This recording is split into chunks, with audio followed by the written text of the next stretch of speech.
The Boy Who Harnessed the Wind, Chapter 2, Kamba.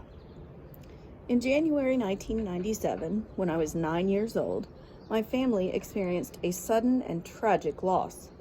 One afternoon while working the fields, my Uncle John became very sick and fainted. My father rushed him to the small clinic in Wimbe, where the doctor diagnosed him with tuberculosis, a deadly disease that seizes the lungs. They advised him to go right away to Kasungu Hospital, an hour's drive. But Uncle John's truck wasn't working, and by the time my father managed to borrow another car, his brother was dead. It was the first time I experienced someone dying, and the first time I ever saw my parents cry. I especially felt bad for Jeffrey, who was now left without a father. All the following day, people came by his house to comfort his mother and to pay their respects. Every so often, I saw him walk out of his house, crying and looking confused. "Cousin, what next?" he asked me. "What will happen?" All I could think to say was, "I don't know." Following Uncle John's death, things became very difficult. Now that my father's brother and business partner was gone, he had to manage the farm alone. It was now up to me and Jeffrey to keep the farm successful. We all feared that difficult times were on their way.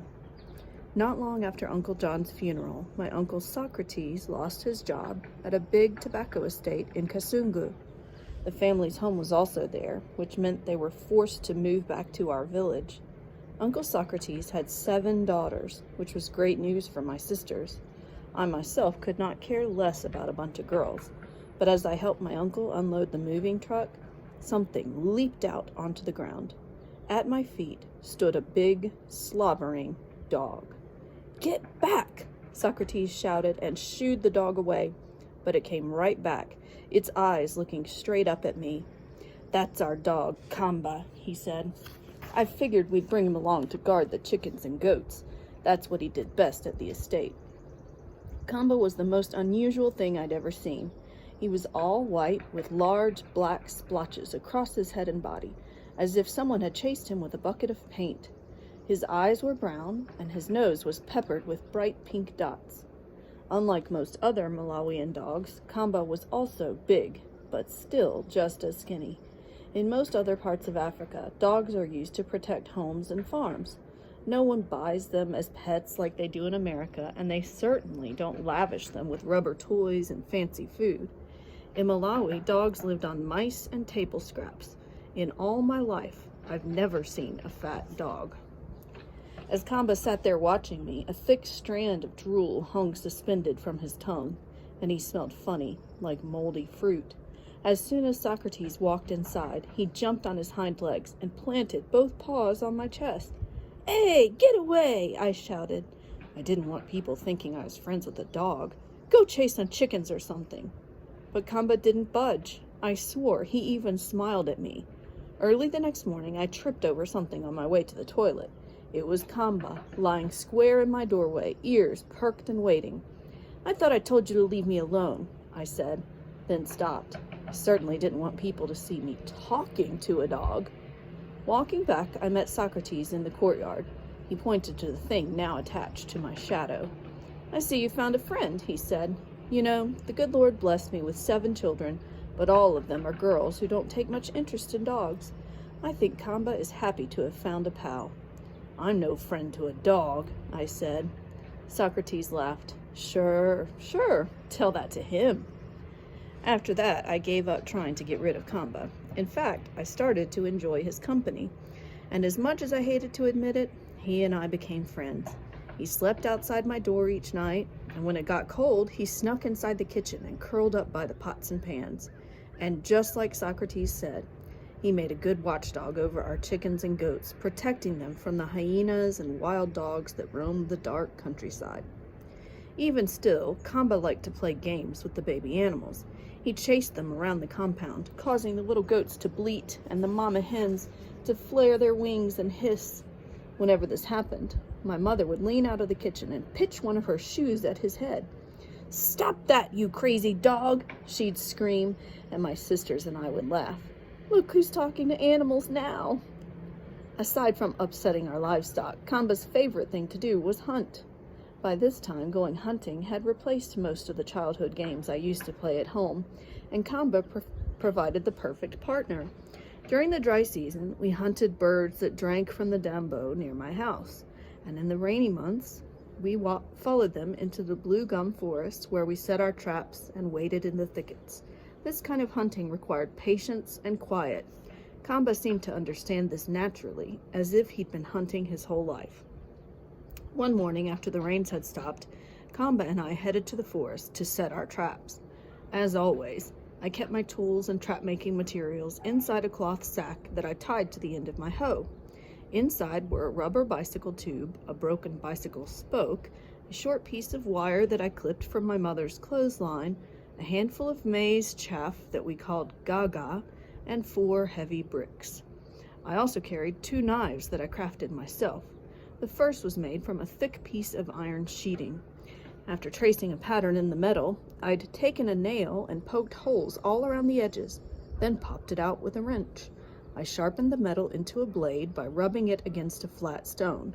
For my handle, I wrapped the bottom half with plastic jumbo bags and melted them over a fire to make them hard. My second knife was a punching tool made from a sharpened nail, also equipped with a handle. I kept them both tucked inside the waistband of my trousers. We entered the forest just past the graveyard near Jeffrey's house, where the blue gums grew tall. In the distance I could see the small mountain range called the Dawa Highlands that separated us from Lake Malawi, some 100 kilometers away. Dark clouds clung to the tops of the green hills, threatening rain. "Let's hurry, Kamba. We don't want to get wet." I found a good spot off the main trail to set our trap, then got to work. The type of trap I used is called a chikhapu. To make it, I first cleared a small section of grass and vines with my hoe until I could see the red dirt. Taking my knife, I cut 2 thick branches from a blue gum tree and whittled them to sharp points. Then I pushed them into the soft dirt and made sure they didn't move. I cut the bicycle tube into 2 strips and tied each piece to the ends of the steel clothesline wire. Then tied the rubber strips to the poles. When finished, it resembled a giant slingshot. The bark from a kacheri tree is papery and durable and makes a fine rope. I stripped several long sections and tied them together and made a rope about 15 feet long. I attached it to the steel wire in my slingshot. Then I pulled the rubber as far as it would go, locking it between the 2 bicycle spokes sticking out of the ground. This was my trigger. Once it was set, I stacked the 4 bricks directly behind the trap and sprinkled some gaga on the ground. Whenever the birds landed to eat the bait, I'd pull the trigger and release the rubber sling, slamming them into the bricks. "Let's hunt," I said. Kamba's ears perked at the command, and he followed me into the trees. We hid behind a small bush and waited for our game. About 30 minutes later, a small flock of 4 birds swooped overhead and spotted the bait. I felt my pulse quicken as they turned and feathered down. I was about to pull the trigger when a 5th bird landed. He was giant, with a fat gray chest and yellow wings. "Come on," I thought. "Just a little more to the right. That's it." The fat bird pushed his way into the group and began to feed. With all the birds now inside the trap, I jerked the rope. Ooh, pop! The whole flock disappeared into a cloud of feathers and dust. "Tonga!" I shouted. Kamba and I raced out to investigate. 4 birds lay dead against the bricks, while a 5th managed to fly away. I picked them up and brushed away the dirt, their limp bodies still warm in my hands. I placed them in my pockets. "Now comes the fun part," I said. Kamba's tail was wagging like mad. "Let's go eat." Back at the house, I cleaned the birds and sprinkled the meat with a coat of salt. I then sharpened a blue gum sapling and ran it through the birds like a skewer. In the kitchen, I gathered a handful of sticks and built a small fire. Once my coals glowed red, I held the birds over the embers until each one was sizzling and brown. The delicious smell soon drew my sisters to the door, begging for a taste. My father had to intervene. "Leave those guys alone. The 2 hunters worked hard today. Now let them enjoy their prize." The forest birds were small and bony, each one just a mouthful of meat, but even still, they tasted delicious. Kamba didn't worry about bones and all, just swallowed his birds in one quick gulp and wagged his tail for more. I started laughing. When it comes to hunting, you're very patient, I told him. But when it's time to eat, that's another story.